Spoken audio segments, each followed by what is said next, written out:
धनवार विधानसभा से बीजेपी का जीत मान लूं या पिक्चर अभी बाकी है। हाय गाइस, नमस्कार, मैं हूं गोपाल कुमार। तो राय धनवार विधानसभा का सीट झारखंड में सबसे हॉट सीट बना हुआ है और अभी चर्चा का विषय भी बन गया है कि धनवार विधानसभा का चुनाव क्या होगा। तो हाय गाइस, सबसे पहले मैं आज 3 पहलू पे आप लोगों के बीच में बात करना चाहूंगा और 3 पहलू पे मैं आपको पूरे धनवार विधानसभा का कौन जीतेंगे, किसके लिए आसान होगा, मैं बिल्कुल क्लियर कर दूंगा। लेकिन सबसे पहले आप इस चीज को समझिए, धनवार विधानसभा से चुनाव जीतना किसी भी पार्टी का यानी किसी भी दल के लिए आसान नहीं है। तो 3 पहलू जो मैं बात करना चाह रहा हूं, तो सबसे पहले मैं बात करना चाहता हूं बीजेपी धनवार विधानसभा से चुनाव क्या आसानी से जीत लेगा। दूसरी बात है, माले 2014 का इतिहास दोहरा पाएंगे या नहीं। और तीसरी बात मैं बात करना चाहता हूं, जेएमएम को इस बार जीत मिलेगी या नहीं मिलेगी। जैसे कि आप लोग सभी जानते हैं, ये इतिहास में पहली बार ऐसा हुआ धनवार विधानसभा से एक हॉट सीट से निर्दलीय प्रत्याशी और झारखंड का सबसे अमीर प्रत्याशी निरंजन राय जी इस बार निर्दलीय से चुनाव लड़ रहे थे, लेकिन हेमंता बिश्व शर्मा और गोड्डा का सांसद निशिकांत दुबे जी ने हेलीकॉप्टर उनके घर तक पहुंचा, वहां से उनसे क्या बात हुई और उनको चुनाव से रोक दिया गया, वो चुनाव नहीं लड़ेंगे। तभी से यहां का जितने भी मतदाता है यानी जनता है, सभी के बीच में आक्रोश आ गया और सब लोग सोचने लगा कि अब जो है सो बीजेपी के लिए रास्ता बिल्कुल आसान हो जाएगा। लेकिन धीरे धीरे इस बार जो है सो चुनाव का मोमेंट बदल चुका है। जैसे कि पहले मैं बात करना चाहता हूं, बीजेपी के लिए आसान इसलिए लगने लगा था कि निरंजन राय को इस बार लगभग ना केवल उनका बेस्ट समाज बल्कि सभी समाज का लोग ने बढ़ चढ़कर हिस्सा लिया था। जिनको माले से गुस्सा है, बीजेपी से गुस्सा है या जेएमएम से गुस्सा था, सभी को नकारते हुए इस बार निर्दलीय की ओर पहुंचे थे, निरंजन राय की ओर, और लगभग वो 30 से 35 हजार वोट इस बार लाते। अगर कहीं समीकरण बनता तो उनके लिए चुनाव जीतना भी आसान था, लेकिन जस्ट यहां अपोजिट हो चुका है। निरंजन राय बीजेपी को समर्थन दे चुके हैं और अब लोगों के बीच में चर्चा बन गया कि निरंजन राय को चुनाव में जो ही बैठना और बीजेपी को समर्थन देना बीजेपी के लिए आसान हो गया है। लेकिन ऐसा नहीं दिख रहा है पूरे धनवार विधानसभा में, क्योंकि उसमें ना केवल बेस्ट समाज का वोट था, दलित का भी वोट था, मुस्लिम समाज का भी वोट है, ओबीसी का भी वोट है, और सभी ने मिलकर उनके लिए एक दल खड़ा किया था। बेस्ट समाज बीजेपी की ओर, तो नीचे मुस्लिम समाज, दलित समाज, कुछ जेएमएम की ओर तो कुछ माले की ओर हो चुका है। और अभी चुनाव में 2 दिन बचा हुआ, इस 2 दिन में क्या होगा ये पिक्चर बिल्कुल आपके सामने साफ हो जाएगा। तो लगभग जो है सो बीजेपी के तरफ 10 से 15 हजार वोट तो उनके ओर चला गया है, लेकिन बाकी जो वोट है 2 दल में अभी बढ़ चुका है। लेकिन ये भी धनवार में एक बहुत बड़ा चर्चा की विषय बना हुआ है। जब यहां कल अमित शाह जी आए तो बिल्कुल भीड़ था। मैं उस भीड़ को दिखाना चाहूंगा कि आप इस भीड़ को देखें, और मैं एक भीड़ और दिखाना चाहता हूं। माले का भी एक आज रैली था, उसमें भी काफी भीड़ है। दोनों भीड़ को फर्स्ट ऑफ ऑल आप देख लें कि दोनों में क्या अंतर दिखता है।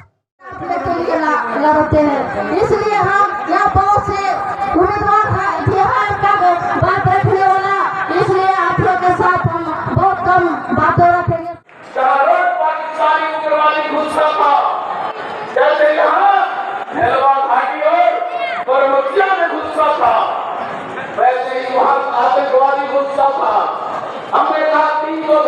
1970 खत्म करेंगे, कहा था 1952 में।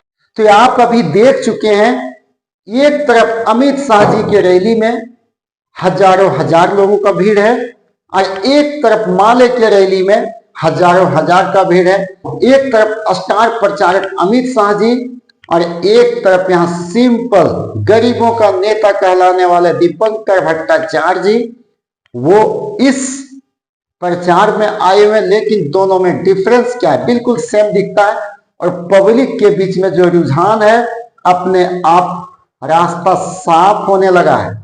इसलिए अगर आप सोच रहे हैं कि बीजेपी के लिए बिल्कुल आसान है, तो ये भी रास्ता उनके लिए आसान नहीं, उनको कठिन चलेगा। और बात करते हैं अगर माले का, तो माले से राजकुमार यादव ने बिल्कुल इस बात को बोल चुके हैं कि इस बार सीधा टक्कर माले और बीजेपी के बीच में है। और 2014 में जिस तरीके से ऐतिहासिक जीत दर्ज किए थे और यही बाबूलाल मरांडी जी को हराए थे, इन द सेम वे 2024 में भी बाबूलाल मरांडी जी को चाहे कितना भी समर्थन क्यों ना मिले, मैं उसे इस बार डिफीट दे दूंगा, क्योंकि इनको भी अब लगने लगा है। थोड़ा सा यहां भी समझने वाली बात है। माले को भी लग रहा है कि इस 35,000 यानी 30 से जो 35,000 वोट है उसमें से 20,000 वोट तो मैं अपने और खींच लूंगा, क्योंकि यहां एक फैक्टर बना हुआ है। दलित समाज का वोट, ओबीसी का वोट बिल्कुल माले की ओर भी दिख रहा है। यहां बात आती मुस्लिम समाज की वोट, वो अभी अपने आप को कंफ्यूज हो चुके हैं कि हमें किस ओर वोटिंग करना चाहिए, माले की ओर या जेएमएम की ओर। तो वो उनका कंफ्यूजन है। अगर वो सही तरीके से सोच लिए तो यहां अपने जगह माले भी सेफ है। लेकिन मैं बात करना चाहता हूं अब निजामुद्दीन अंसारी, जो इस बार जेएमएम से चुनाव लड़ रहे हैं, वो भी अपने आप को कम नहीं आंक रहे। अगर उनका इतिहास को देखा जाए तो सबसे पहले मैं बात करूंगा 2009 में वो चुनाव धनवार विधानसभा से जीत चुके हैं, लेकिन उस समय वो जेएमएम से नहीं बल्कि उस समय वो जेबीएम से जीते हैं। लेकिन उस बार का भी फैक्टर था, लोगों को लगा कि यहां से माले को चुनाव अगर जिताते हैं तो वो तहलका मचा देगा, क्योंकि हमेशा हर छोटी छोटी बात पे वो आवाज उठाते हैं, तो लोगों को डर था। लेकिन उस समय जब 2009 में चुनाव वो जीते तो लगभग 5 से 6,000 वोट बेस्ट समाज का वोट जो है सो जेएमएम को यानी जेबीएम को, निजामुद्दीन अंसारी जी को पड़ा था, जिसके वजह से वो चुनाव जीत गए। ठीक वो सोच रहे हैं कि इस बार भी निरंजन राय को चुनाव में बैठ जाने से वैसे लोग जिनको ना बीजेपी पसंद है ना माले पसंद है, वो मेरे पास वोट करेंगे और इस बार हम चुनाव जीत जाएंगे।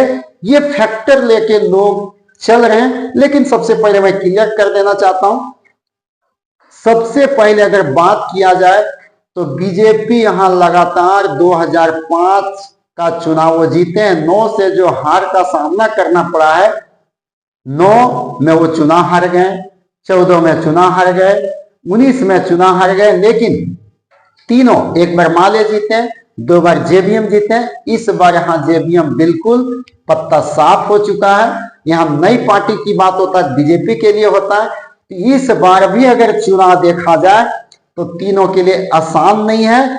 लेकिन यहां बात होती है मुस्लिम समुदाय की, तो वो सोच चुके हैं कि जो बीजेपी को चुनाव हराएंगे उनको मैं वोट करूंगा।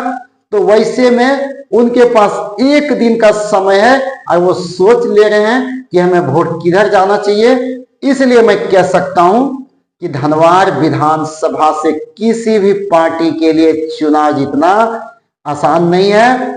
चाहे निरंजन राय जी होते या नहीं होते, सभी के बीच में पहले 4 के बीच में मुकाबला दिखा था, अब 3 के बीच में मुकाबला है। लेकिन सबसे अधिक अगर धनवार विधानसभा का सर्वे रिपोर्ट बताता है तो सीधा टक्कर माले और बीजेपी के बीच में है। इसलिए बीजेपी के लिए भी चुनाव जितना आसान नहीं है और पिक्चर अभी बाकी है।